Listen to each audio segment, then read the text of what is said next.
Page 51। गड़बड़ा गई और पूरी धांधली मची।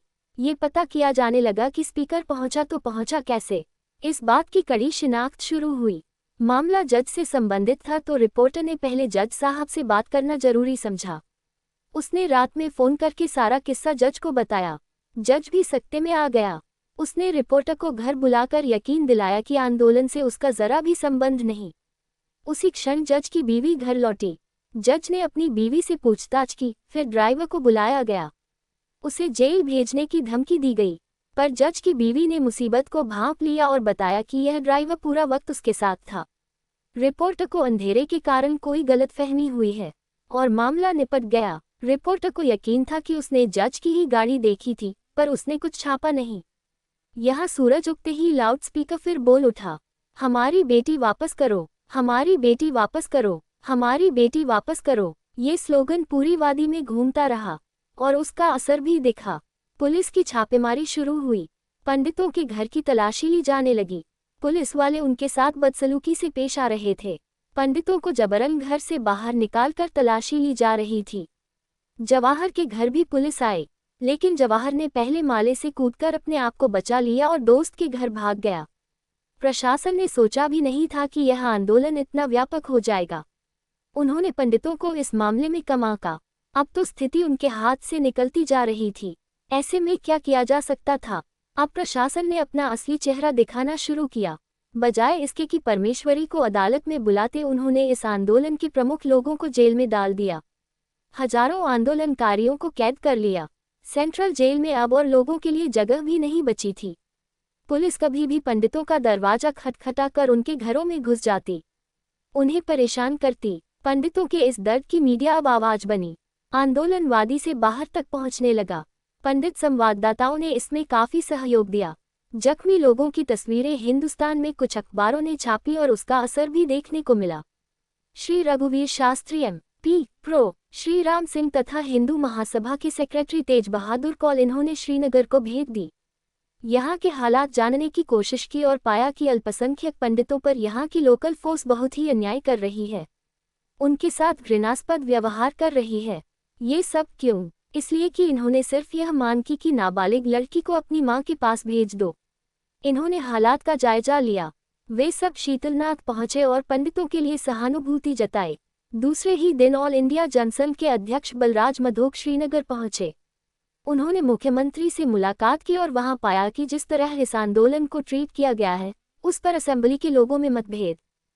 पेज 52 है। कुछ लोगों का मानना था कि जो बर्बरता दिखाई गई थी वह गलत था, संवैधानिक मार्ग से इसका हल निकाला जा सकता था। तो दूसरी तरफ मधोकजी ने ये भी जान लिया कि अपने राजनीतिक फायदों के लिए कुछ पावरफुल नेताओं ने कश्मीर को चलाने का अपना ही कंट्रोल रूम असेंबली के अंदर बनाकर रखा है। वे पाकिस्तान समर्थक थे। मेजॉरिटी में बैठे मुस्लिम लोग उन्हें अपना राजनीतिक उल्लू सीधा करने के लिए चाहिए थे। उनके कारण ही पंडितों के इस सत्याग्रह को बुरी तरह से निपटने की कोशिश की गई थी। शाम को बलराज मधोक शीतलनाथ पहुंचे। उन्होंने पंडितों के लिए अपनी बाध्यता और सहानुभूति जताई। दिन भर में उन्होंने जो महसूस किया था, उसे अपने भाषण में सीधे शब्दों में कहने से वे जरा भी नहीं कतराए। उनका वह भाषण ऐतिहासिक रहा, क्योंकि इसी भाषण के बाद इस आंदोलन का पूरा रुख ही बदल गया। उन्होंने कहा कि कश्मीर हिंदुस्तान का अविभाज्य भाग है। इसे किसी भी तरह से हिंदुस्तान से अलग नहीं किया जा सकता। राजा हरि सिंह अपनी इच्छा से हिंदुस्तान में शामिल हुए हैं और अब इसे किसी भी सूरत में बदला नहीं जा सकता। किसी आबादी ने जनमत संग्रह का राग अलापना शुरू किया या फिर कश्मीर को पाकिस्तान से जोड़ने की कोशिश करनी चाहिए तो बेहतर है वे अभी हिंदुस्तान छोड़कर चले जाए। बलराज मधोक के भाषण ने हालात पूरी तरह से बिगाड़ दिए। कहा गया कि यह भाषण मुस्लिमों की भावनाओं को भड़काने वाला है। इस पूरे दौर में शेख अब्दुल्ला गिरफ्तार थे तो प्लेबिसाइट फ्रंट के नेता बेग नजरबंद थे। अब तक मुसलमान नेता इस मामले को पर्सनल समझकर इससे दूर ही थे, पर अब ये पूरे मुसलमानों का मामला हो चुका था। मुसलमानों ने सत्याग्रहियों को अपनी तरह से जवाब देने की ठान ली। उस दिन मुख्यमंत्री गुलाम मोहम्मद सादिक ने जो भाषण दिया वह मुसलमानों को उकसाने के लिए काफी था। मुख्यमंत्री के साथ और भी कुछ मुस्लिम मंत्रियों ने भाषण किए जो आग में तेल का काम कर गए। 23 अगस्त को पुलिस ने सत्याग्रहियों के प्रति हिंसक तरीका अपनाया। अब वे केवल पुलिस नहीं थे, अब वे मुसलमान बन चुके थे जो एक हिंदू को पीट रहे थे। पंडितों पर उस दिन कहर बरपा। कहा जाता है कि उस रात कुछ मंत्री रात में दंगा भड़काने के लिए लोगों को पैसे बांटते दिखे। कोई आसानी ने समझ सकता था कि अब 24 अगस्त को क्या होने वाला था। परमेश्वरी की मां ने विवाह खारिज करने की जो अर्जी दी थी, उस पर एडिशनल डिस्ट्रिक्ट कोर्ट में सुनवाई थी। मुस्लिम लोग हजारों की भीड़ में कोर्ट के बाहर जमा हुए। किसी और को न अंदर जाने दिया जा रहा था। मुस्लिम लोग इतनी तादाद में कोर्ट जाने वाले सड़कों पर उतर आए थे कि पूरा ट्रैफिक जाम हो गया था। उन्हें किसी भी हालत में सुनवाई होने नहीं देनी थी। कोर्ट जैसे प्रतिबंधित क्षेत्र में वे जमा थे, लेकिन उन पर कोई पाबंदी नहीं थी। कोर्ट के अंदर कुछ पुलिस वाले थे, पर वे केवल दर्शक बने हुए थे। लोगों ने पाकिस्तान जिंदाबाद के नारे पेज 53 लगाए, भारत को गाली गलौज की, बहुत हल्ला मचाकर दहशत का माहौल पैदा किया, पर कोई कुछ कर नहीं पाया। हल्ला मचाते हुए उन्होंने बलराज मधोक का पुतला जला दिया। ट्रक भर भर के दंगाइयों को वहां लाते देखा गया, पर फोर्स चुपचाप देखती खड़ी थी। आखिरकार पब्लिक प्रोसिक्यूटर को जज से विनती करनी पड़ी कि यह सुनवाई किसी और जगह करे। भीड़ ने वह सुनवाई होने ही नहीं दी। दूसरी तरफ शहर में दंगे जैसे हालत पैदा हो चुके थे। जहां पंडित दिखे, उन्हें मारा पीटा जा रहा था।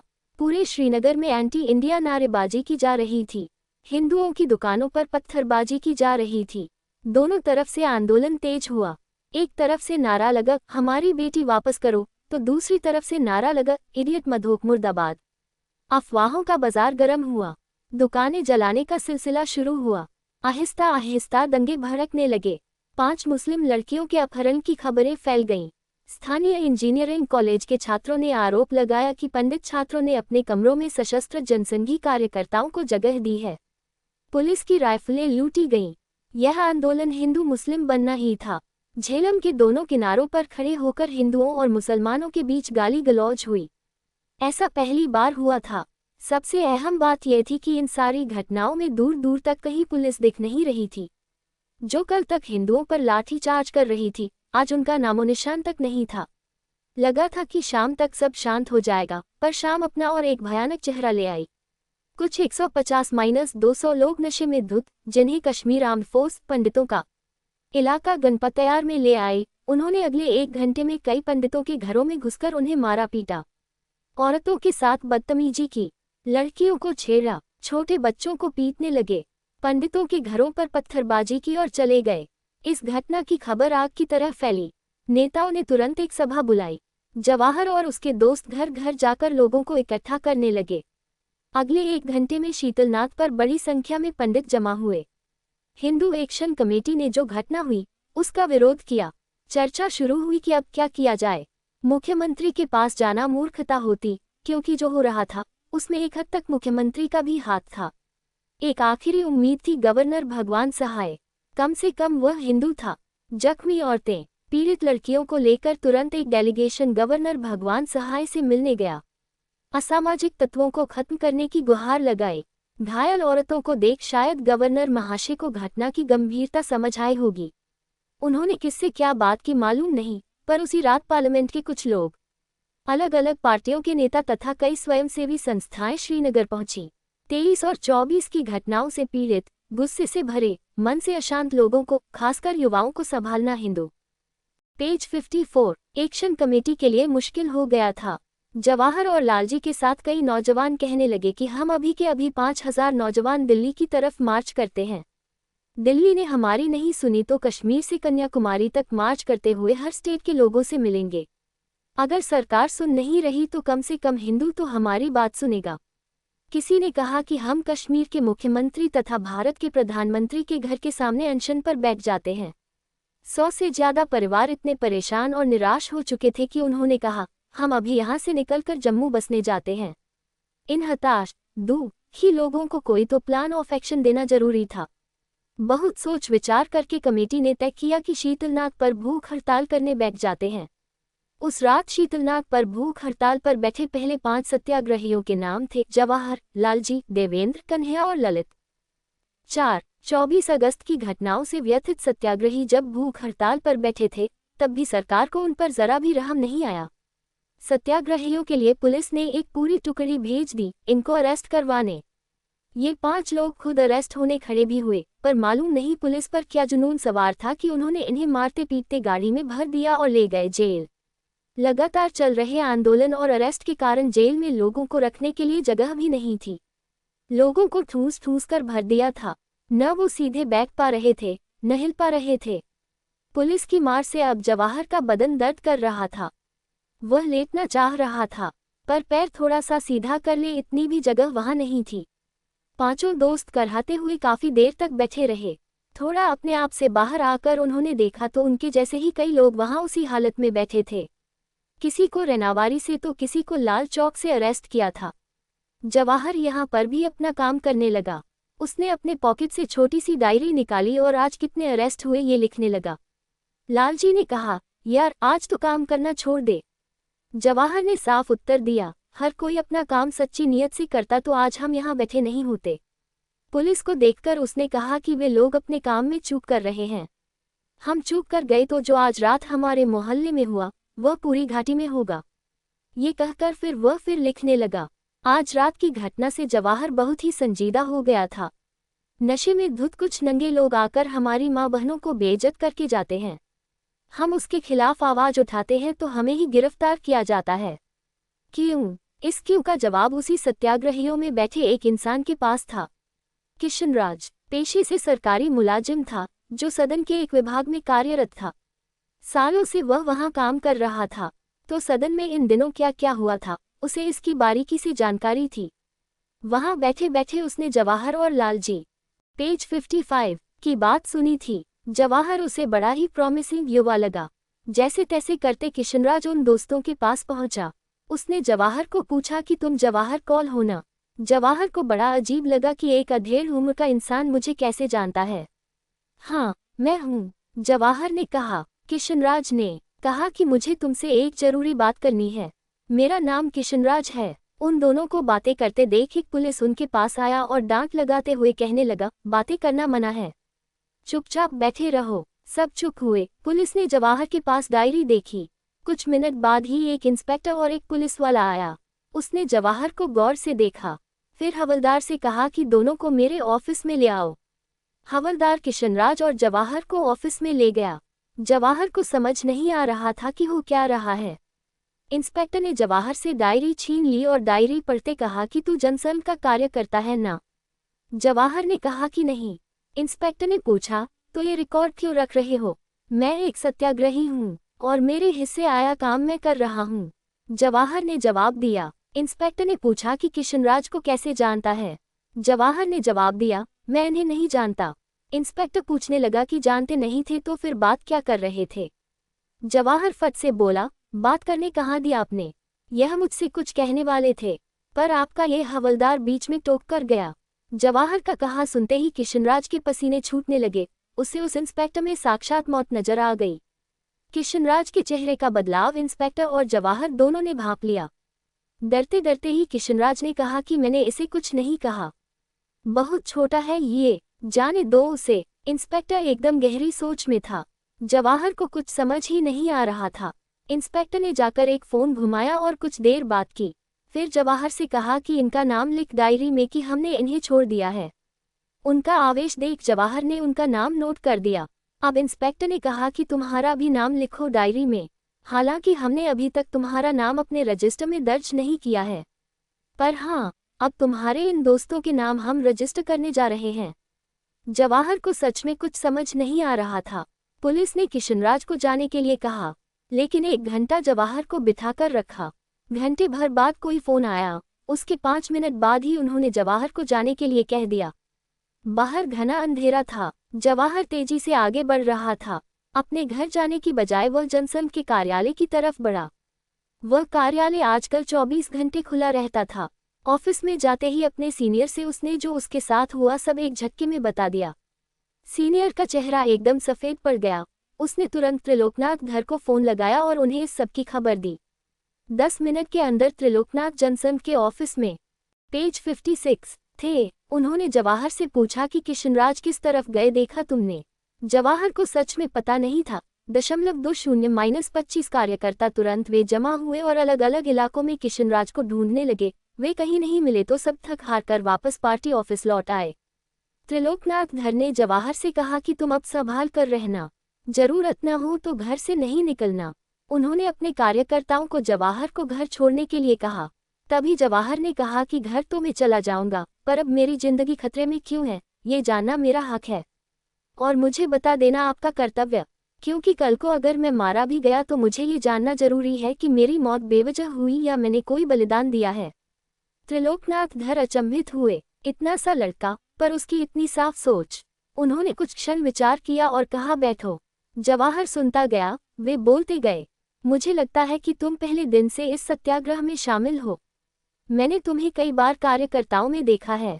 इसका मतलब है कि तुम्हें सारी घटना सिलसिलेवार मालूम होगी। 20 तारीख को लड़की गायब हुई। क्या जो माँ 24 घंटे घर में रह रही है, उसे कोई अंदाजा न होगा कि बेटी भागने वाली है? उसके बोलचाल में कुछ तो बदलाव महसूस करती। इस उम्र के बच्चों की सारी हरकतें बता देती हैं कि अगले कदम पर वे क्या करेंगे। अगर परमेश्वरी को भागना ही था तो उसकी कुछ तैयारी तो उसने की होगी, जो एक माँ की नज़र से छूट नहीं सकती। अगर माँ को ऐसा कुछ होने की आशंका होती तो वह उसके जाने पर कंप्लेंट नहीं करती। अगर वह अचानक गई है तो इसका मतलब उस दिन उसका जाने का कोई प्लान नहीं था। तो फिर क्यों उसे जाना पड़ा? अच्छा, गई तो गई, पर कौन से इलाके में गई? डाउनटाउन इलाके में, जो अपनी हिंदुस्तान विरोधी गतिविधियों के लिए जाना जाता है। मुस्लिम लोगों का वहाँ वर्चस्व है, कोई हिंदू वहाँ पैर भी नहीं रख सकता। धर साहब आगे बताने लगे कि धनवती ने जब वहाँ जाने की जिद की तो उनके भाई ने मुझे फ़ोन किया। डाउनटाउन इलाके का नाम सुनते ही मेरे मन में आशंकाएं उभरी, और जब धनवती जी ने कहा कि वह नाबालिग है तो मेरी शंका यकीन में बदली कि यहाँ कुछ तो सही नहीं है। जनसंघ ने अपना पूरा सहयोग देने की ठान ली। 2-4 लोग पुलिस के पास गए तो पुलिस पर दबाव बन नहीं सकता था, तो हमने जनादेश निकाले और धनवती के हक में लड़ने के लिए खड़े हुए। जैसे ही पुलिस कंप्लेंट हुई, सदन में गतिविधियां तेज हो गईं, क्योंकि गुलाम रसूल को ऑफिस में थे। उन्होंने जवाहर से पूछा कि किशनराज किस तरफ गए, देखा तुमने? जवाहर को सच में पता नहीं था। 20-25 कार्यकर्ता तुरंत वे जमा हुए और अलग अलग इलाकों में किशनराज को ढूंढने लगे। वे कहीं नहीं मिले तो सब थक हार कर वापस पार्टी ऑफिस लौट आए। त्रिलोकनाथ धर ने जवाहर से कहा कि तुम अब संभाल कर रहना, जरूरत न हो तो घर से नहीं निकलना। उन्होंने अपने कार्यकर्ताओं, पेज 57, को जवाहर को घर छोड़ने के लिए कहा। तभी जवाहर ने कहा कि घर तो मैं चला जाऊंगा, पर अब मेरी जिंदगी खतरे में क्यों है, ये जानना मेरा हक है और मुझे बता देना आपका कर्तव्य, क्योंकि कल को अगर मैं मारा भी गया तो मुझे ये जानना जरूरी है कि मेरी मौत बेवजह हुई या मैंने कोई बलिदान दिया है। त्रिलोकनाथ धर अचंभित हुए, इतना सा लड़का, पर उसकी इतनी साफ सोच। उन्होंने कुछ क्षण विचार किया और कहा, बैठो। जवाहर सुनता गया। वे बोलते गए, मुझे लगता है कि तुम पहले दिन से इस सत्याग्रह में शामिल हो। मैंने तुम्हें कई बार कार्यकर्ताओं में देखा है। इसका मतलब है कि तुम्हें सारी घटना सिलसिलेवार मालूम होगी। 20 तारीख को लड़की गायब हुई। क्या जो माँ 24 घंटे घर में रह रही है, उसे कोई अंदाजा न होगा कि बेटी भागने वाली है? उसके बोलचाल में कुछ तो बदलाव महसूस करती। इस उम्र के बच्चों की सारी हरकतें बता देती हैं कि अगले कदम पर वे क्या करेंगे। अगर परमेश्वरी को भागना ही था तो उसकी कुछ तैयारी तो उसने की होगी, जो एक माँ की नज़र से छूट नहीं सकती।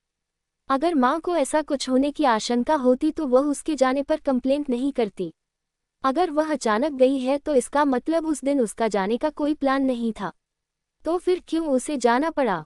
अच्छा, गई तो गई, पर कौन से इलाके में गई? डाउनटाउन इलाके में, जो अपनी हिंदुस्तान विरोधी गतिविधियों के लिए जाना जाता है। मुस्लिम लोगों का वहाँ वर्चस्व है, कोई हिंदू वहाँ पैर भी नहीं रख सकता। धर साहब आगे बताने लगे कि धनवती ने जब वहाँ जाने की जिद की तो उनके भाई ने मुझे फ़ोन किया। डाउनटाउन इलाके का नाम सुनते ही मेरे मन में आशंकाएं उभरी, और जब धनवती जी ने कहा कि वह नाबालिग है तो मेरी शंका यकीन में बदली कि यहाँ कुछ तो सही नहीं है। जनसंघ ने अपना पूरा सहयोग देने की ठान ली। 2-4 लोग पुलिस के पास गए तो पुलिस पर दबाव बन नहीं सकता था, तो हमने जनादेश निकाले और धनवती के हक में लड़ने के लिए खड़े हुए। जैसे ही पुलिस कंप्लेंट हुई, सदन में गतिविधियां तेज हो गईं, क्योंकि गुलाम रसूल को जेल हो सकती थी। और बात यहाँ से गड़बड़ थी। हमें पहले यह मालूम नहीं था, पर 6 अगस्त की सुबह किशनराज हमसे मिलने आए। वे एक सरकारी कर्मचारी है। वे हमेशा से ही सरकारी कर्मचारियों से घिरे रहते थे। तब तक परमेश्वरी मामला इतना बड़ा नहीं हुआ था जितना आज है। एक हिंदू मुस्लिम लव अफेयर की तरह इसकी चर्चा थी। सरकारी कर्मचारी, भले ही वे हिंदू मुस्लिम हो, एक दूसरे के साथ गपशप में सब कुछ साझा करते थे। ये सारी बातें जो हमें किशनराज ने बताई, उसे उसके एक मुस्लिम कर्मचारी दोस्त ने बताई थी। सोचा गया कि एक लव अफेयर समझकर लोग इसे मिर्च मसाला लगाकर इधर उधर बताएंगे, चर्चा करेंगे और फिर कुछ दिनों के बाद सब भूल जाएंगे। पर जैसे ही लड़के के खिलाफ कंप्लेंट दर्ज हुई, मुख्यमंत्री के ऑफिस में हलचल पैदा हुई, क्योंकि गुलाम, पेज 58, रसूल कांट मुख्यमंत्री गुलाम सादिक का कोई रिश्तेदार था। रसूल का पहले से ही क्रिमिनल रिकॉर्ड था। उसने कोऑपरेटिव डिपार्टमेंटल स्टोर अपना बाजार एक कश्मीरी पंडित को मैनेजर रखकर शुरू किया गया था। कोई गुलाम हसन कस्बा थे, जिन्होंने सेंट्रल कोऑपरेटिव बैंक में तकरीबन 1 लाख का गबन किया था। अपने राजनीतिक प्रभाव का इस्तेमाल करके वे इस स्टोर के मैनेजर बन गए। खबर ये थी कि उन्होंने परमेश्वरी को फुसलाने में रसूल गुलाम की मदद की थी। उससे भी गंभीर बात यह थी कि एक बार कैशियर गुलाम रसूल ने 1427 रुपये का घोटाला किया। उस जमाने में ये बहुत बड़ी रकम थी। रसूल की गलतियों पर मैनेजर कस्बा ने पर्दा डाला। कुछ ही दिनों में वह रकम किसी तबलीगी जमात ने चुकाई। रसूल के इस तबलीगी कनेक्शन का संबंध हमारे लिए चिंता का विषय था और हमें परमेश्वरी की चिंता सताने लगी। कहा जाता है कि तबलीगी जमात विश्व की सतह पर सुन्नी इस्लामी धर्म प्रचार आंदोलन है। तबलीगी जमात की शुरुआत इस्लाम का प्रचार प्रसार और मुस्लिम को धर्म संबंधी जानकारियां देने के लिए की गई थी। इसके पीछे कारण यह था कि मुगल काल में कई लोगों ने इस्लाम धर्म कबूल किया था, लेकिन फिर वे सभी हिंदू परंपरा और रीति रिवाज में लौट रहे थे। ब्रिटिश काल में भारत में आर्य समाज ने उन्हें दोबारा से हिंदू बनाने के लिए शुद्धिकरण अभियान शुरू किया था, जिसके चलते मौलाना इलियास कांधलवी ने इस्लाम की शिक्षा देने का काम प्रारंभ किया। जमात पर कट्टरता के आरोप पहले भी लगे हैं। भारत में तो यह 1927 साल से काम कर रही थी। इसका सबसे बड़ा केंद्र पाकिस्तान है और कश्मीर में इसकी अपनी एक दहशत है। अब जब मां ने कंप्लेंट दर्ज कराई और परमेश्वरी का स्कूल लीविंग सर्टिफिकेट पुलिस के सामने रखा तो आगे की सारी कवायद गुलाम रसूल को बचाने की थी, क्योंकि स्कूल लीविंग सर्टिफिकेट उसकी उम्र 17 साल दिखा रहा था। किशनराज ने बताया कि कानून रसूल को गिरफ्त में ले सकता था, तो रातों रात सारे रिकॉर्ड चेक किए गए और पाया कि आर्या गर्ल्स हाई स्कूल, जहां परमेश्वरी पढ़ती थी, वहां के एडमिशन रजिस्टर में इसका बर्थडे 28 जुलाई 1950 लिखा था, जो ये सिद्ध करता था कि लड़की की उम्र 17 साल है। अब पुलिस को रसूल के खिलाफ एक्शन लेना जरूरी था। मां ने शिकायत दर्ज कराई थी रेनावारी पुलिस थाने में। लड़का और लड़की को पुलिस रेनावारी, जो हिंदुओं का इलाका था और जहां इंस्पेक्टर भी हिंदू था, वहां नहीं लाए, बल्कि रेनावारी क्षेत्र से 4 मील दूर महाराजगंज थाने में ले आई, क्योंकि वह मुस्लिम इलाका था और इंस्पेक्टर भी मुस्लिम था। हिंदुओं की वहां एक न चलती। कमाल की बात तो यह थी कि लड़का और लड़की मिले कहाँ? वाजापुर में, जो पूर्ण रूप से एक तबलीगी मोहल्ला है। ये दोनों वहां क्या कर रहे थे? किसने उन्हें वहां पनाह दी? क्यों दी? इसका कोई जवाब कभी नहीं मिला। मां द्वारा प्रस्तुत किए लीविंग सर्टिफिकेट को पूरी तरह पेज 59 से नजरअंदाज करके MLA की मदद से उसी दिन गुलाम रसूल कांट को बेल दी गई और उसे आज़ाद कर दिया। लड़की को मां के हवाले न करके पुलिस की सुरक्षा में रखा। क्यों? उस दिन लड़की को कुछ मुस्लिम लोगों की मौजूदगी में ही मां से मिलने दिया गया। जब दोनों बात कर रही थी, तब वहां बहुत बड़ा तनाव था। बाहर पंडित और मुसलमान दोनों जमा थे। ऐसे में क्या बात हो सकती है? अब अहम बात सुनो। दूसरे दिन लड़की को फिर एक बार मुस्लिम लोगों के इलाके में ख्यानियार थाने ले जाया गया, ना कि मां को सौंपा। कायदे के हिसाब से उन्हें लड़की को मां के हवाले कर देना चाहिए था, क्योंकि मां के पास लड़की की उम्र का लिखित सबूत था। उसी रात लड़की की मेडिकल एग्जाम करके उसे 20 साल का घोषित कर दिया। लड़की को रेडियोलॉजी टेस्ट के लिए भेजा गया, फिर उसे एक्सरे टेस्ट के लिए 7 अगस्त को बुलाया गया। वह टेस्ट उस लड़की की उम्र पुख्ता कर देता, पर वह टेस्ट कभी हुआ ही नहीं। इस बात का ख्याल रखा गया कि मेडिकल जांच में कोई भी हिंदू न हो और सख्त हिदायत दी गई कि यह बात बाहर नहीं जानी चाहिए। रेडियोलॉजी में लड़की की उम्र 18 मानकर उसके कागज बनवा दिए गए। ये सब 5 अगस्त की रात को हुआ। उस वाकये में जो कोई एक शख्स, जो किशनराज का दोस्त था, उसने दोस्ती के तौर पर 6 अगस्त को बातों बातों में किशनराज को सारी बात बता दी। उसे उस दिन कतई अंदाजा नहीं था कि यह बात आगे चलकर एक आंदोलन का रूप लेगी। 6 तारीख की दोपहर को किशनराज आकर मुझसे मिले और उसने ये सब बातें मुझे बता दी। अब सरकारी मेडिकल टेस्ट को चैलेंज कौन कर सकता था? वे जो चाहे बनवा दें, हमें मानना ही पड़ता, क्योंकि सरकार उनकी थी। उस रात बैठकर हम लोगों ने मंथन किया कि अब ये बेईमानी पर उतर आए हैं। उन्हें लगता है कि हम संख्या में कम हैं तो वे हमारे साथ कुछ भी कर सकते हैं। उन्हें इसका जवाब देना जरूरी था। ये स्वतंत्र भारत था। एक स्ट्रॉन्ग लेडी हमारी प्रधानमंत्री हैं, जिसके पिता को कश्मीर और पंडितों से लगाव था। शेख अब्दुल्ला को जेल में डालकर उन्होंने पंडितों को एक तरह से न्याय ही दिया था। हमने रास्ते पर उतरने की ठानी, पर सरकार ने पुलिस को हत्यारा बनकर पिछले 15-20 दिन से हमारे साथ जो बर्ताव किया है, ये तो हमने सोचा भी नहीं था। उनकी रिपोर्ट तो हम इग्नोर नहीं कर पाएंगे, क्योंकि कोर्ट में कागज चलते हैं। हमारे पास एक ही विकल्प था, आंदोलन। लोगों का सहयोग देखकर हमने तय किया कि हमारी मांगों की तरफ केंद्र सरकार का ध्यान खींचने के लिए हम आंदोलन छेड़ेंगे। ये तबलीगी कनेक्शन अगर सामने न आता और किशनराज हमें मेडिकल टेस्ट के बारे में न बताता तो शायद हम भी इसे एक प्रेम प्रकरण समझकर छोड़ देते, पर अब तो इतना कुछ हुआ है कि अब पीछे हट ही नहीं सकते। आपने कहा कि कोर्ट में कागज चलते हैं। माँ के पास तो स्कूल लीविंग सर्टिफिकेट था ना, उस पर तो सही तारीख थी। जवाहर ने पूछा। पेज 60। त्रिलोकनाथ धर ने जवाब दिया कि उसका भी उन्होंने तोड़ निकाला। 17 अगस्त की विधानसभा में मुख्यमंत्री जी ने ये भाषण दिया कि भले ही स्कूल के वक्त उसकी बर्थ डेट 1950 हो, लेकिन हमने म्यूनिसिपल रिकॉर्ड छाने तो उसमें परमेश्वरी के जन्म का दाखिला बर्थ सर्टिफिकेट मिला, जिसमें लिखा है कि नारायण जू होंडू की कन्या संतान का जन्म 30 जेठ संवत 2004 यानी 11 जून 1947 आता है। तो फिर सही क्या है? जवाहर ने पूछा। त्रिलोकनाथ धर ने थोड़ा स्माइल किया और पूछा कि तुम्हें क्या लगता है? जवाहर ने कहा, इस सब से मुझे लग रहा है कि लड़की बालिग है। त्रिलोकनाथ ने कहा, अगर बालिग है तो छुप छुप कर मेडिकल टेस्ट क्यों कराई? मेडिकल टेस्ट और रेडियोलॉजी में अलग परिणाम कैसे आए? एक में उम्र 20 और दूसरे में 18 कैसे हो गई, और इतने दिनों में सबसे अहम टेस्ट एक्सरे वाली टेस्ट क्यों कराई नहीं गई? मुझे तुम बताओ कि जब हम एडमिशन लेने जाते हैं तो हमसे सबसे पहला कागज कौन सा मांगा जाता है? Birth certificate. एडमिशन उस बेसिस पर मिला था तो लिविंग सर्टिफिकेट पर उसकी उम्र 20 होनी चाहिए थी, जो कि 17 है। 12 साल पहले कोई क्यों जबरदस्ती जन्म दाखिले पर 11 जून 1947 की तारीख को बदलकर 28 जुलाई 1950 कर देगा? मुझे तो कोई वजह नजर नहीं आती। या तो अब रिकॉर्ड बदला है या तब बदला है। हमें तर्क से जाना चाहिए। जवाहर सोच में था। त्रिलोकीनाथ ने कहा, चलो छोड़ो इसे। एक पल के लिए समझो कि वह 20 साल की है, तो उन्हें डरने की क्या जरूरत है? करने दो आंदोलन पंडितों को, एक रैली और शाम को 5 लोगों के नारे। इससे हम लॉ एंड ऑर्डर को तो प्रॉब्लम नहीं कर रहे थे। अगर वे सच्चे हैं तो फिर पूछताछ के लिए लोग दिल्ली से आए या यूनाइटेड नेशन से, उन्हें डरना नहीं चाहिए। पर उनके अंदर के डर के कारण उन्होंने आंदोलन का दमन किया, लाठियां बरसाईं। चलो ये भी मान लो कि वे सच्चे हैं, उनके सारे सबूत सच्चे हैं, तो क्या इस आंदोलन को उन्होंने एक मौका समझा सालों से चली आ रही नफरत निकालने का? अगर ऐसा भी है तो भी हमें इसके खिलाफ एकजुट होकर साथ खड़ा होना चाहिए। हम लोगों के साथ की जा रही बर्बरता को वे अपना हक समझ रहे हैं। क्या हमें ये दिखा नहीं देना चाहिए कि चाहे जितने अत्याचार करो, हम झुकेंगे नहीं? शेख अब्दुल्ला ने खुलेआम ये कहा था कि पंडितों को अपने घर का नौकर बनाकर रखो वादी में।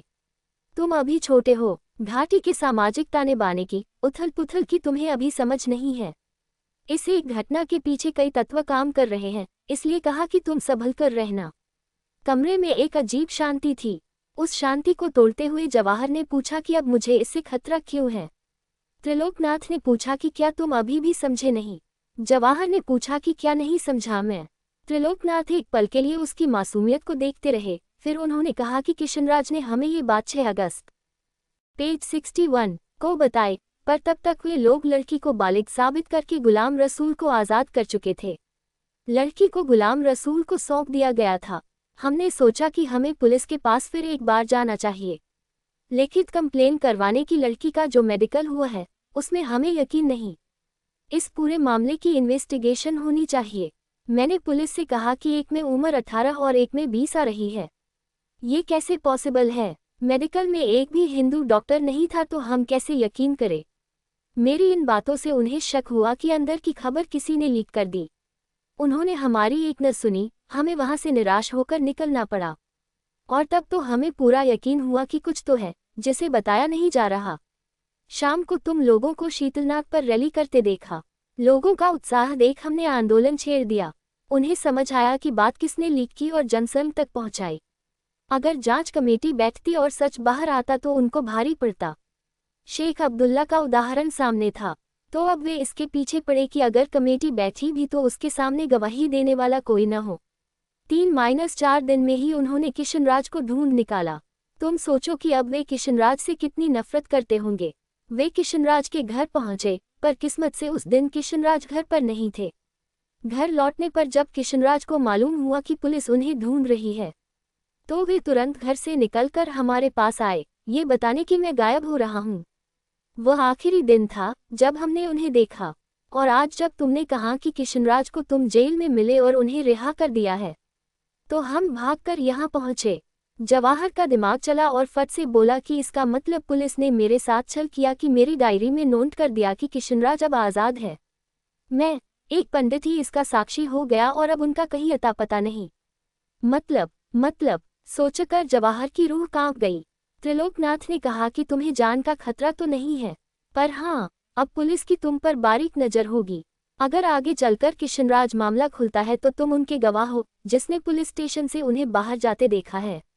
इसलिए कहा कि संभल कर रहना। वह इतना तो समझ गया कि मामला मंत्रियों का है तो किसी को बख्शा नहीं जाएगा। उस रात जवाहर को नींद ही नहीं आई। उसे अपने दोस्तों की चिंता होने लगी। अब वह समझा था कि इंस्पेक्टर ने ऐसा क्यों कहा था कि हम तुम्हारे दोस्तों का नाम रजिस्टर में दर्ज कर रहे हैं। यानी एक तरह से वह जवाहर को धमकी थी कि अगर किशनराज ने कुछ बताया है और तुम अपना मुंह खोलोगे तो तुम्हारे दोस्तों की खैर नहीं। जवाहर के मन में आने लगा कि ऐसी क्या तरकीब लगाई जाए कि उसके दोस्त आज़ाद हों। उन्हें तो मालूम भी नहीं है कि उनकी जान पर बनाई है।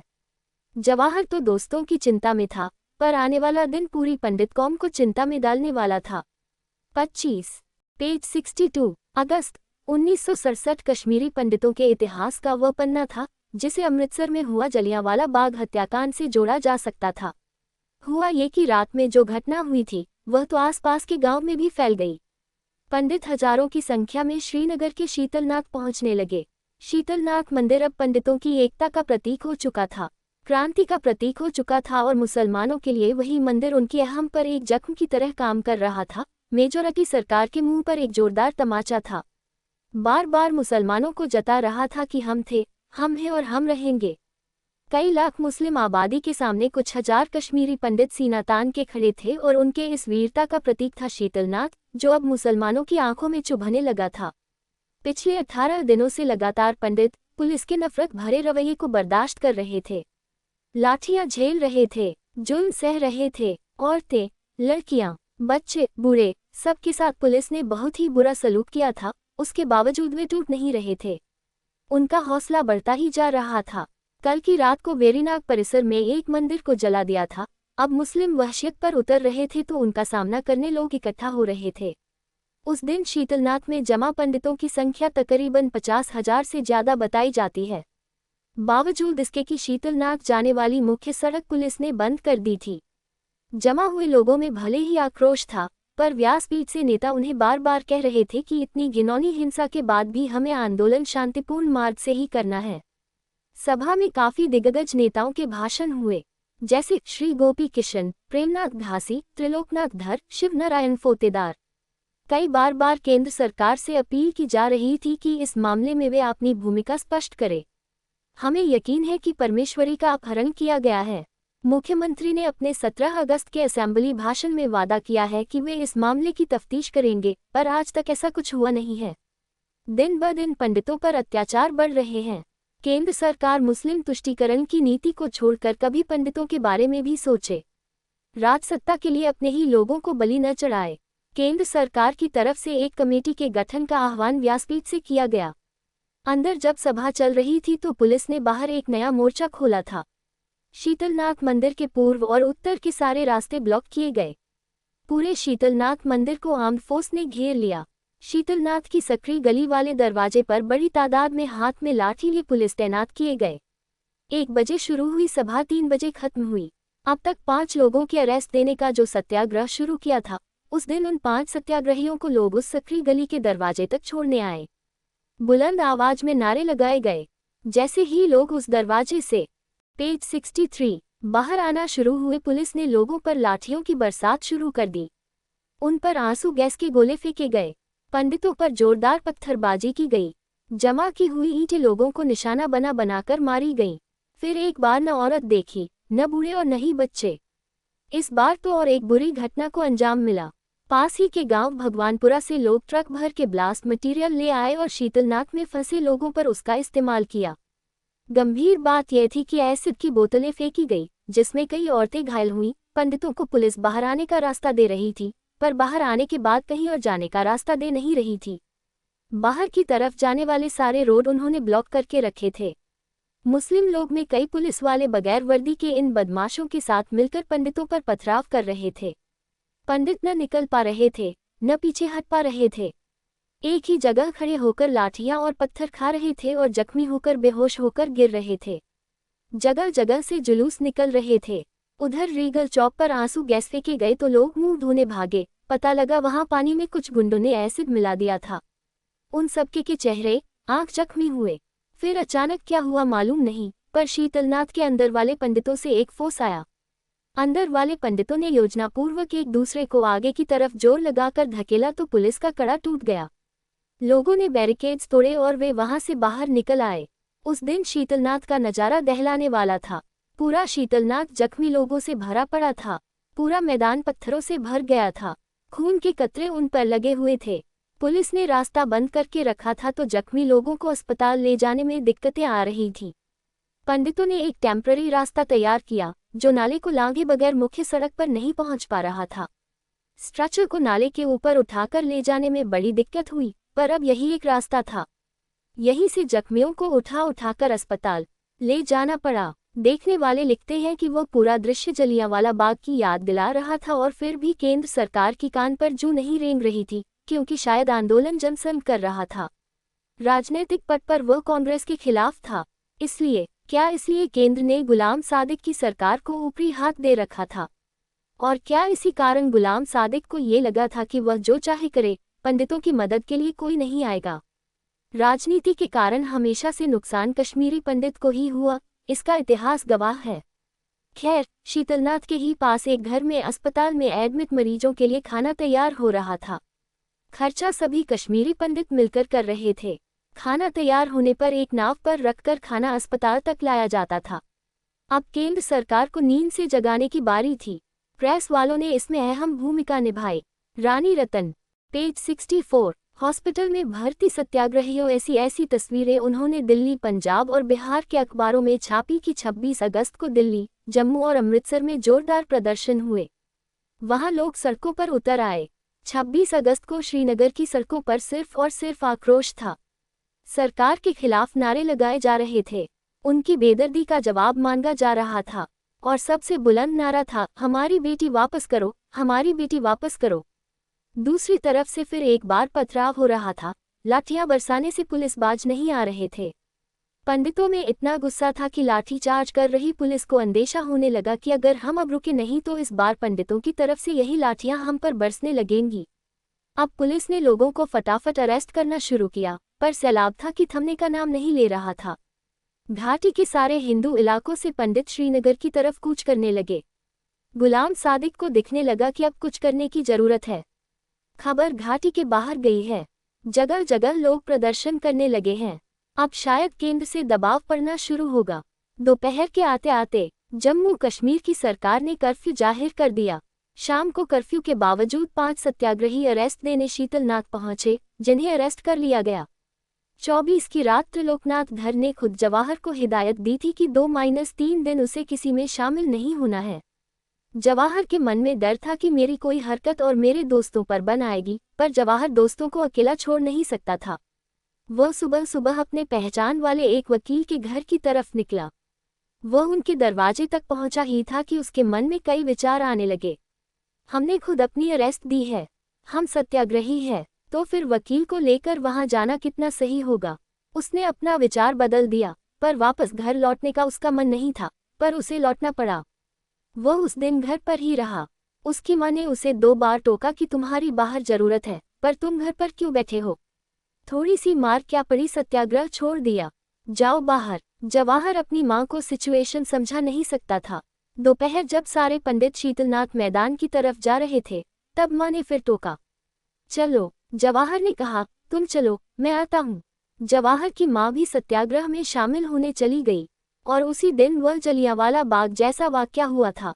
थोड़ी ही देर में खबर आग की तरह फैल गई थी और जवाहर दौड़कर शीतलनाथ मंदिर पहुंचा था। उसने देखा कि उसकी माँ और पिता दोनों ठीक हैं। थोड़ी बहुत लाठियां बरसी हैं उन पर वे घायल नहीं हैं। तो उन्हें घर जाने के लिए कहकर जवाहर जख्मियों को अस्पताल पहुंचाने के काम में जुट गया। अस्पताल जख्मियों से भरा पड़ा था। नए लोगों को एडमिट करने के लिए जगह ही नहीं बची थी। तुरंत अस्पताल के परिसर में टेंट लगाने का काम शुरू हुआ और पेज 65 जख्मियों का वहां इलाज शुरू हुआ। जवाहर बहुत भागा दौड़ी कर रहा था। आज उसको अपने दोस्तों की कमी खल रही थी, पर यह सब सोचने का वह वक्त नहीं था। दूसरे दिन भले ही लोग सड़कों पर उतर आए थे, लेकिन जवाहर की ड्यूटी अस्पताल में ही लगी थी। वह जख्मियों की देखभाल में जुट गया। कर्फ्यू लगाने से बस 1 घंटे पहले की बात। अस्पताल में वह जब एक वार्ड से दूसरे वार्ड जा रहा था तो एक स्ट्रेचर को देख उसके होश उड़ गए। स्ट्रेचर पर लेटा व्यक्ति मृत घोषित कर दिया था, जिसका नाम किशनराज था। कमीनों ने उसे सत्याग्रहियों के साथ अस्पताल लाया था और सिर पर लाठी का वार होने के कारण मृत्यु करार दिया था। जवाहर, जो भागा तो सीधा पुलिस थाने पहुंचा, जहां उसके दोस्तों को रखा गया था। दोस्तों को वहां सही सलामत देख उसकी जान में जान आ गई। कैदियों से बात करने की अनुमति उसे नहीं थी, सो चुपचाप वहां से जाने लगा। जाते जाते उसने सुना कि कोई पंडित इंस्पेक्टर से कह रहा है, ये लड़का सिर्फ 12 साल का है, आपने कब से इसे अरेस्ट कर रखा है? इसे जाने दीजिए। जवाहर ने झांक कर देखा तो सचमुच एक 12 साल का लड़का कैद में था। जवाहर तेजी से कार्यालय पहुंचा और उसने इस बात की खबर दी। किशनराज के साथ क्या हुआ, ये भी बताया। श्री मट्टू सुरक्षा समिति एक वकील लेकर तुरंत थाने पहुंचे और 12 साल के लड़के को अरेस्ट कैसे कर सकते हो, इस बात पर बवाल खड़ा कर दिया। वैसे भी आज पुलिस पंडितों से थोड़ा डरी हुई थी। इंस्पेक्टर ने तुरंत उस इलाके के MLA साहब को फोन किया। MLA आए, थोड़ी बहसबाजी हुई, फिर MLA ने ऊपर फोन लगाया। तब तक कर्फ्यू लग चुका था। शायद MLA साहब को ऑर्डर मिल चुका होगा कि सरकार जिसमें फंस जाए, ऐसी सारी चीजें क्लियर करो। MLA ने आकर इंस्पेक्टर से कहा कि 20 साल के अंदर जिनकी उम्र है, उन सभी को छोड़ दो। पंडितों में एक जोश सा भर गया। उन्हें यह अपनी जीत लगी। जवाहर के सारे दोस्त 20 के नीचे की उम्र के थे तो आज़ाद हो गए। 26 अगस्त की रात काली रात बनकर आई। विडंबना यह थी कि कर्फ्यू तो लगा था, पर सिर्फ पंडितों के इलाके में। मुस्लिम इलाके फ्री थे, वे लोग कभी भी कहीं भी आ जा सकते थे। गणपत्यार जैसे इलाके में रात भर लोग पंडितों के घर पर पत्थरबाजी करते रहे। जहां मौका लगा वहां हिंदुओं के घर जला दिए गए। करण नगर में एक बड़ी आगजनी हुई। कई घर और घरों में लोग जले। एक बड़ी ही घृणास्पद घटना सामने आई। एक पंडित की गाय दिन भर खेतों में चरती थी और शाम घर लौटती थी। उस शाम एक गाय के मुंह से खून निकल रहा था। उसका मुंह खोलकर देखा तो उसकी जीभ किसी तेज हथियार से काट दी थी। पुलिस जब पंडितों के शरीर को घायल करके थक गई थी, अब वह उनकी आत्मा को घायल करने की कोशिश कर रही थी। किसी हिंदू इलाके की घटना। एक महिला की सतर्कता के कारण उस दिन उसका घर और घर के लोग बच गए। वह अपना काम खत्म करके सोने जा ही रही थी कि पेज 66 उसने कुछ आहटें सुनी। उसे यकीन था कि बाहर कोई है। उसने अपने घर के सारे लोगों को जगाया और यकीन दिलाया कि बाहर कोई है। घर वालों ने मदद के लिए आजू बाजू के लोगों को आवाज दी। लोग मदद करने बाहर आए तो जो लोग इनका घर जलाने आए थे, वे दुम दबाकर भाग गए। वहां से कैरोसिन के डिब्बे बरामद हुए। लोग मदद के लिए नहीं आते तो उस रात वे जालिम उनका पूरा घर फूंक देते। एक पंडित अपने घर जा रहे थे तो पीछे से किसी ने आकर उन पर छुरियों से वार किए और वे भाग गए। उन्हें तुरंत अस्पताल ले जाया गया। वे सीरियस थे। 1 हफ्ते में ही उनकी मौत हुई। उसी रात लाठीचार्ज के कारण गंभीर चोटें खाए हुए श्री लासा कौल बादाम की मौत हुई। ऐसी एक नहीं, अनेक घटनाएं उस रात घाटी में घट रही थीं। पंडितों की मदद करने की बजाय पुलिस दंगाई को पंडितों के घर पहुंचाने का काम कर रही थी। 2-3 मंदिरों को जलाने की कोशिश की गई। उस रात कोई भी पंडित सो न पाया, न जाने कब क्या हो। 27 अगस्त को और एक गंभीर घटना हुई। श्री लासा कौल बादाम और श्री किशनराज जी की अंतिम यात्रा की परमिशन ली गई। अंतिम यात्रा पुलिस प्रोटेक्शन में आयोजित की गई। अपना दुख जताते रोते बिलखते लोग अंतिम यात्रा में चलने लगे। स्त्री पुरुष ओम नमः शिवाय का उच्चारण करते हुए शमशान की तरफ बढ़ रहे थे। जब यात्रा करनंगा चौक पहुंची तो उस अंतिम यात्रा पर पथराव किया गया। शाहिदगंज, छोटा बाजार और बटमालू रोड से उन पर पत्थर फेंके गए।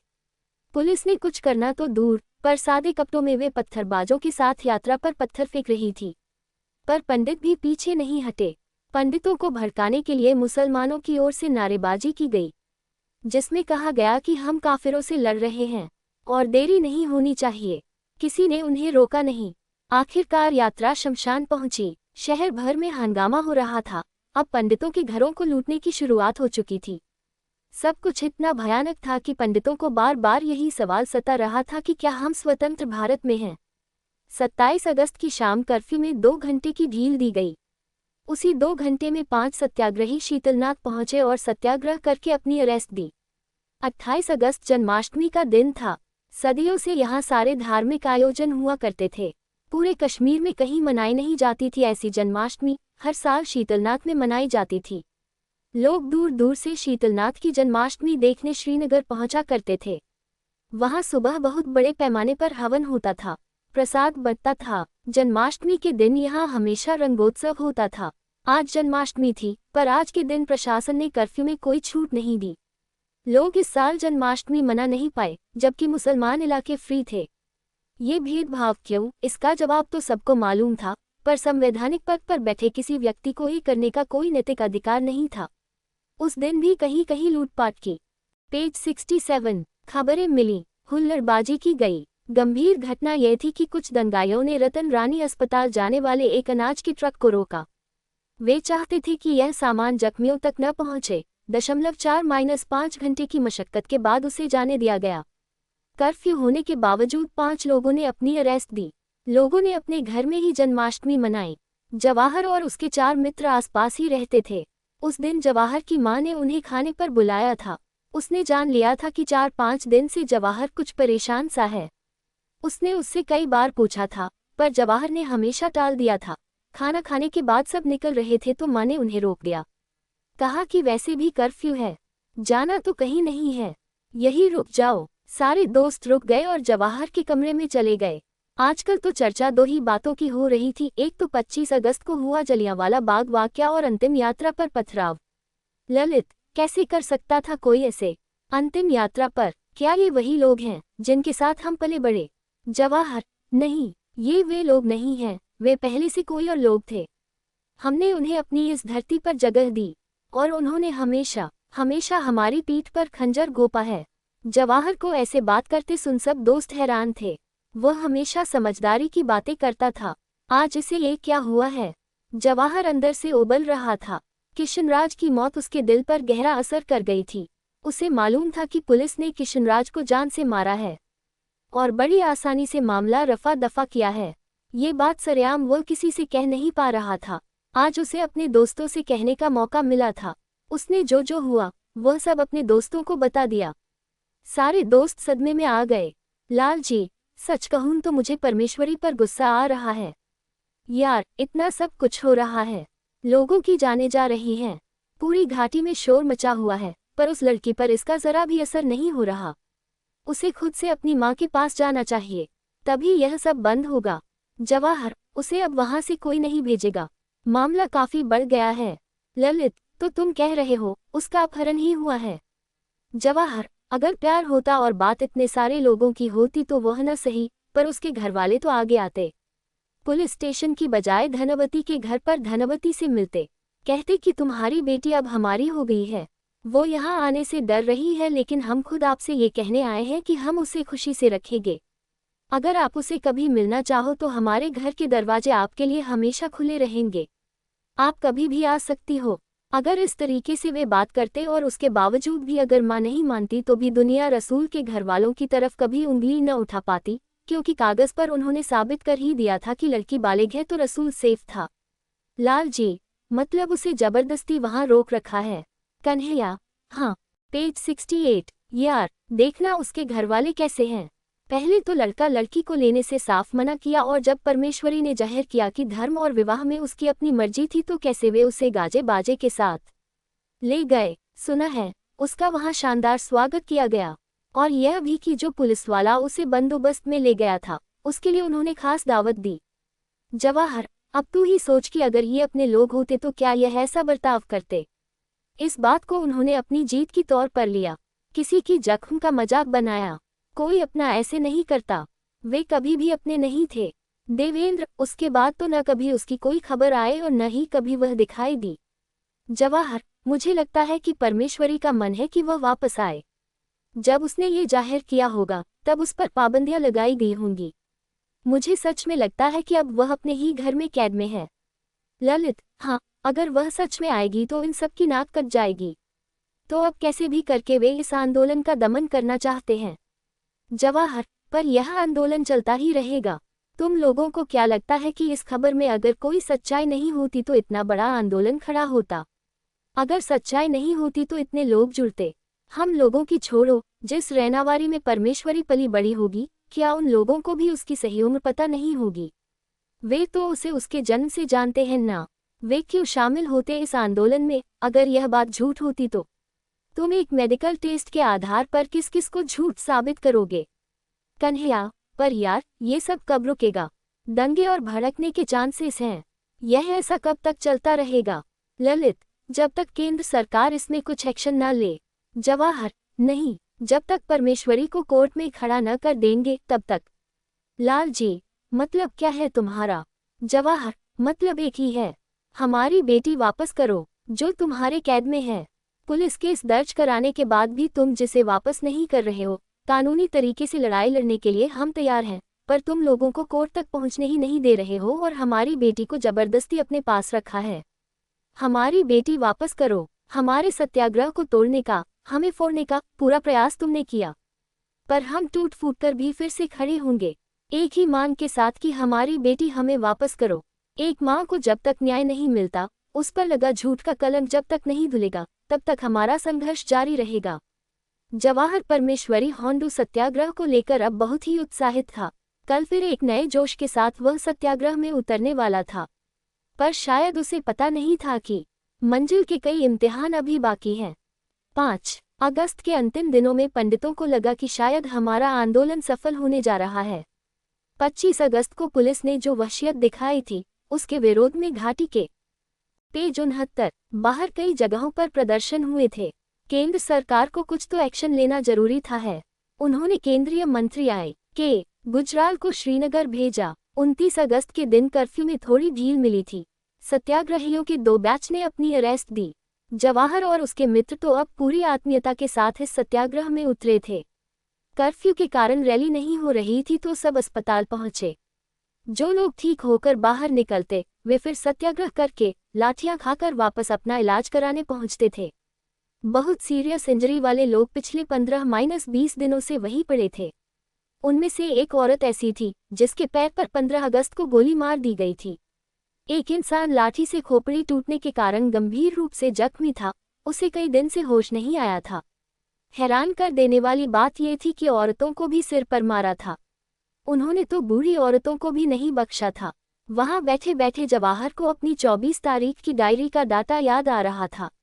1 सत्याग्रहियों की गिरफ्तारी हर बैच में 0585। 2 दूसरी गिरफ्तारियां 187। 3 पुलिस द्वारा लाठीचार्ज 28 बार। 4 टीयर और शेल शॉट करीब 70 बार। 5 शॉर्ट रेंज शेल शॉट 03 बार। 6 एसिड से हुए घाव 05। 7 घायलों की कुल संख्या आदमी 690, औरतें 171, बच्चे 162। 8 मृत्यु 1। जवाहर ने अपनी डायरी में मृत्यु 1 की जगह मृत्यु 2 कर दिया। किशनराज का मर्डर, भले ही रिकॉर्ड में उसकी मौत 25 अगस्त को दिख रही थी, पर जवाहर जानता था कि उसकी मौत 24 को हुई थी। वह दिन भी जवाहर को याद आया। 22 अगस्त को बलराज मधोक के भाषण के कारण सब गड़बड़ी हुई थी, तो 23 और 24 को मुस्लिम लोग हिंदुओं के खिलाफ सड़कों पर उतर आए थे। दंगे भड़के थे। उसी दिन केंद्र से श्री पी सिंह गृह सचिव, भारत सरकार स्पॉट असेसमेंट ऑफ सिचुएशन के लिए श्रीनगर आए थे। हिंदू एक्शन कमेटी ने 1000 बार उनसे मिलने की कोशिश की, पर उनके पी.ए. कुछ न कुछ वजह देकर मिलने के लिए मना करते रहे। जम्मू और कश्मीर सरकार में बैठे लोगों ने ये पुरजोर कोशिश की कि सिंह पंडितों से न मिले। आखिर में हिंदू एक्शन कमेटी ने उन्हें तार भेजा, पर उसका कभी जवाब ही नहीं आया। LP सिंह को अब हालात का जायजा लेने के लिए शहर में घूमना था, तो वे सब मंत्रियों के साथ चल पड़े। उस दिन दोपहर से ही मुस्लिम लोग हब्बा कदल इलाके में जमा होना शुरू हुए थे, जो कि हिंदुओं का इलाका था। उस दिन सत्याग्रही अपनी अरेस्ट हब्बा कदल से देने वाले थे। बहुसंख्यक मुस्लिमों की भीड़ वहां बढ़ती गई। श्री LP सिंह DIG कॉल या फिर deputy commissioner of police Srinagar, इन लोगों को इस बात का जरा भी ताज्जुब नहीं हुआ कि मुस्लिमों की इतनी भीड़ उस इलाके में क्या कर रही है, वह भी इतनी गंभीर स्थिति में, जो कि वहां आज सत्याग्रह होना था। इस तरह की आक्रामक भीड़ से दंगे भड़क सकते थे। तो हिंदू नेताओं ने तय किया कि आज अरेस्ट क्रालखोट से देते हैं। उन्होंने पेज 70 क्रालखोट से अरेस्ट देने के बाद सभा के लिए शीतलनाथ प्रस्थान किया, जो हब्बा कदल का ही इलाका है। हब्बा कदल में जमा मुस्लिमों ने जोरदार नारेबाजी की। अभी अभी खबर आए, सादिक हमारा भाई, अभी अभी खबर आए, सादिक हमारा भाई। हिंदुओं को जो समझना था वे वह समझ गए कि LP सिंह दिल्ली लौटकर वही रिपोर्टिंग करेंगे जो मुख्यमंत्री सादिक और उनके मंत्रियों ने उन्हें करने के लिए कहा है। इस आंदोलन की यह पहली असफलता थी कि केंद्र सरकार वही बात समझेगी जो उन्हें सादिक सरकार के नजरिए से दिखाई या सुनाई जाएगी। पंडितों को लूटना, उन्हें गाली गलौज करना, अगर कोई अकेला मिल जाए तो उसे मारना पीटना, ये तो अब रोज की बात हो चुकी थी। 29 अगस्त से लेकर 31 अगस्त तक ये सब कुछ होता रहा। इन दिनों में यानी 29 अगस्त को केंद्र से फिर गुजराल साहब पधारे थे और यह आंदोलन अपनी दूसरी असफलता की ओर बढ़ा। उन्होंने परिस्थिति का जायजा लिया। मंत्रियों ने जो बताया वह सुना और उन्होंने जो दिखाया वह देखा। बेशक वे श्रीनगर के कुछ इलाकों में घूमे, पर उनके साथ सरकार के चमचों को भेजा गया था, तो उन्हें जो दिखाया गया वह उन्होंने देखा। पर इस बार हिंदू एक्शन कमेटी का एक डेप्यूटेशन उनसे मिला और उन्होंने क्या क्या हुआ, कैसे हुआ, क्यों हुआ, इस सब की जानकारी इंद्र कुमार गुजराल साहब को दी। गुजराल अपनी रिपोर्ट करने दिल्ली चले गए। अब ये गुजराल साहब की रिपोर्ट का असर था या मीडिया का, या असल में पंडित जिस बर्बरता के विरुद्ध पिछले 20-22 दिनों से संघर्ष कर रहे थे, उस दर्द का असर था मालूम नहीं। पर केंद्रीय गृह मंत्री यशवंत राव चौहान को श्रीनगर आना पड़ा। पूरी घाटी में पंडितों को थोड़ा सुकून महसूस हुआ। हिंदू एक्शन कमेटी गृह मंत्री से मिलने के लिए अपनी तैयारी में लगी। उन्हें अब तय करना था कि यशवंत राव चौहान के पास लिखित स्वरूप में क्या क्या लेकर जाना है। सब में एक जोश सा भर गया। जवाहर और उसके दोस्त भी इस खबर से खुश थे। सब में चर्चा हो रही थी कि यह कैसे हो गया, आज केंद्र सरकार जाग कैसे गई। देवेंद्र, मुझे लगता है कि गुजराल साहब ने यहाँ की सही स्थिति बताई है। ललित, बिहार में केंद्र सरकार के हालात खस्ता हो रहे हैं। कन्हैया, नीचे केरल में भी। लालजी, मैडम को लगा होगा कि इस सत्याग्रह के कारण जम्मू कश्मीर भी हाथ से चला न जाए तो भेज दिया होगा। जवाहर बड़ा शांत था। दोस्तों को उसकी राय हमेशा सही लगती थी, पर अभी वह कुछ बोल नहीं रहा था। अखबार में अपना सिर डाले बड़ी गंभीरता से आर्टिकल पढ़ रहा था। लालजी, तू भी बोल कुछ, तुझे क्या लगता है। 24 तारीख के बाद जवाहर हर चीज बड़ी बारीकी से पढ़ रहा था, सुन रहा था, समझ रहा था। अपने अभ्यास से उसने कहा कि जवाहर, कन्हैया, जम्मू कश्मीर में चुनाव के लिए अभी देर है, तो चुनाव यह मुद्दा नहीं है। असल में केंद्र सरकार को भ्रमित करने के चक्कर में गुलाम सादिक की सरकार खुद उलझ गई। पेज 71 है। केंद्र से 2 बार आए मंत्री, घूमने आए हुए सैलानी, भारत भर के अखबार, वह सब अपनी खुली आंखों से यहाँ क्या हो रहा है देख रहे हैं। इन सब की आंखों में तो गुलाम सादिक धूल नहीं फेंक सकता। हिंदू मुस्लिमों के बीच जो तनाव हुआ वह सिर्फ एक तरफ से तो हो नहीं सकता। रतन रानी अस्पताल के जख्मी मरीज सच है। फोटोग्राफर्स की ली तस्वीरें कुछ तो सच्चाई बयां कर रही हैं। इन सब को गुलाम सादिक नकार नहीं सकते।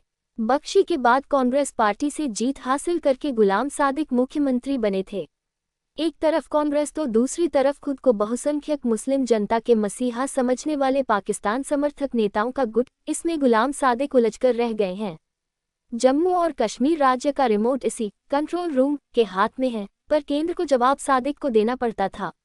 इसी उलझन में 31 अगस्त की विधानसभा में उन्होंने जब स्टेटमेंट दिया तो उसमें उनकी परिस्थिति के प्रति असंवेदना दिखी। पर वह ये भी छिपा नहीं पाए कि इसी कारण मुस्लिम बहुल जनता ने उनके सरकार की निंदा की, ये कहकर कि वे पंडितों के साथ नरमी से पेश आ रहे हैं। उन्होंने ये कन्फर्म किया कि 24 तारीख को कुछ मुस्लिम वर्ग के कुछ लोगों ने धरना प्रदर्शन का आयोजन किया था।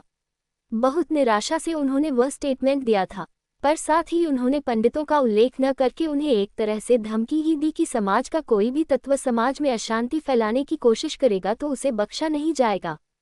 बस उनका उस दिन का असेंबली का यही स्टेटमेंट का तीर केंद्र के निशाने पर लगा है। परमेश्वरी के मामले में उन्होंने कहा कि केस कोर्ट में है, इसका फैसला कानून की देखरेख में शांति और सौहार्द के साथ होगा। लोगों को न्याय व्यवस्था का सम्मान करना चाहिए। एक उपहासात्मक हंसी के साथ जवाहर ने अपनी बात पूरी की। असल में इतने दिनों से न्याय व्यवस्था का खून किया जा रहा था। ऐसी भयावह स्थिति में गृह मंत्री 2 सितंबर 1967 को श्रीनगर पहुंचे। एक उम्मीद बनकर हिंदू एक्शन कमेटी को यह आशा थी कि उनकी भेंट केंद्र सरकार के नेतृत्व को श्रीनगर में क्या घट रहा है इस सच्चाई से अवगत कराएगी। परमेश्वरी का अपहरण किन परिस्थितियों में किया गया और उस कारण यहाँ की स्थिति किसने और कैसे बिगाड़ी इसका भी ब्यौरा दिया जाएगा। जिस दिन हिंदू एक्शन कमेटी केंद्रीय गृह मंत्री से मिली, कमेटी ने एक ज्ञापन उन्हें सौंप दिया। समझाया कि लड़की नाबालिग है, उसकी छोटी उम्र और उसकी परिस्थिति का फायदा उठाकर उसे फुसलाया गया। जब हमने अपनी बेटी वापस करो की मांग की तो हमारे सत्याग्रह को कैसे गलत ढंग से निपटाने की कोशिश की गई, कैसे सरकार ने इस पूरी घटना के प्रति अपना रूखापन दिखाया। हिंदू एक्शन कमेटी ने अपनी कुछ मांगे केंद्रीय गृह मंत्री के सामने रखी और जल्द से जल्द सेटलमेंट की आशा जताई। उनकी सबसे पहली मांग थी 1. परमेश्वरी होंडू जिसका अपहरण किया गया उसे पेज 72 तुरंत अपनी विधवा मां को सौंपा जाए। 2. इन्वेस्टिगेशन एजेंसी को इस पूरे अपहरण मामले की न्यायिक जांच के लिए आदेश दिए जाए। उसके साथ ही पुलिस की बर्बरता की भी जांच की जाए। जांच शुरू होने से पहले इससे संबंधित सारे अफसरों को निलंबित किया जाए। 3. इस आंदोलन में कैद किए हुए सारे लोगों को बिना किसी शर्त के तुरंत रिहा कर दिया जाए। उन पर कोई भी मुकदमा दायर न हो और जिन लोगों पर पहले से ही मुकदमे चल रहे हैं वे सब खारिज किए जाए। 4. इस आंदोलन में जो लोग जख्मी हुए हैं, लूटे गए हैं और आगजनी में जिनका नुकसान हुआ है उन सबको मुआवजा मिले। 5. अल्पसंख्यक लोगों की सुरक्षा के लिए कानून व्यवस्था को मजबूती से लागू किया जाए। 6. अल्पसंख्यक लोगों की शिकायतों की जांच के लिए हाई कोर्ट के अधीन उच्च स्तर की न्याय व्यवस्था का निर्माण किया जाए। इन सब मुद्दों पर देर रात तक चर्चा की गई। हिंदू एक्शन कमेटी और गृह मंत्री के बीच की बातचीत का सिलसिला काफी देर चला। दूसरे दिन भी कमेटी ने आकर चर्चा की। इस सब पर पानी फेर दिया सादिक के लोगों ने। अब राज्य सरकार ने भी अपना ज्ञापन पेश किया। जाहिर था कि वह ज्ञापन कंट्रोल रूम से प्रेरित था। खुद को शांतिप्रिय नागरिक साबित करने पर तुले हुए ये लोग श्री चौहान के सामने उनके तारीफों के पुल बांधने से नहीं चूके। उन्होंने श्री चौहान को हाल ही में रांची में हुए दंगों से अच्छी तरीके से निपटाने के लिए बधाई दी। बहुत कम समय लेकर इन लोगों ने ज्ञापन प्रिंट किया और श्री चौहान के सामने रख दिया। उन्होंने उसमें सरकारी आंकड़े भरकर यशवंत राव को यकीन दिलाया कि यहाँ पंडितों पर कोई अत्याचार नहीं हो रहा, खासकर स्थानीय इंजीनियरिंग कॉलेज के आंकड़े। अब जब सरकार ही उनकी थी और रिकॉर्ड्स भी उनके थे तो वे जो बताएंगे वही सही होता। दुख की बात तो ये थी कि अपहरण की गई लड़की के मामले को उन्होंने कुछ ऐसे पेश किया। इस्लाम को कबूल करके किसी हिंदू पंडित लड़की का मुसलमान लड़के से शादी करना यहाँ बहुत ही मामूली बात है। इस मुद्दे को इतना उछालना नहीं चाहिए। शांतिप्रियता का दिखावा करने वाले इन लोगों ने ये भी लिखा कि आग भड़काने जैसे भयानक विकृत मामलों के लिए यहाँ की मुस्लिम जनता को जिम्मेदार ठहराना बहुत ही गलत बात है। वे निर्दोष हैं। उल्टा सच्चाई तो यह है कि मुस्लिमों को यहाँ से भगाने के लिए पंडितों से जो बन पड़ा वह किया है। इसके लिए वे हिंसा पर भी उतर आए। ये बहुत दुर्भाग्यपूर्ण है कि हिंसा को रोकने के लिए स्टेट पुलिस को लाठीचार्ज, आंसू गैस जैसे संसाधनों का उपयोग करना पड़ा। पिछले 2 से 3 हफ्तों से लगातार चल रही पंडितों की हिंसक गतिविधियां रोकने के लिए उन्हें अरेस्ट करना पड़ रहा है। मंदिरों से और घरों से छापेमारी में हथियारों के जत्थे और भारी मात्रा में विस्फोटक मिले हैं।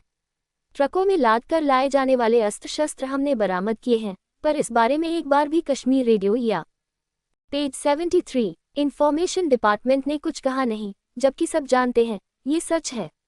ये बात और है कि जब्त किए गए हथियारों से भरे एक भी ट्रक को सरकार गृह मंत्री के सामने पेश नहीं कर पाई।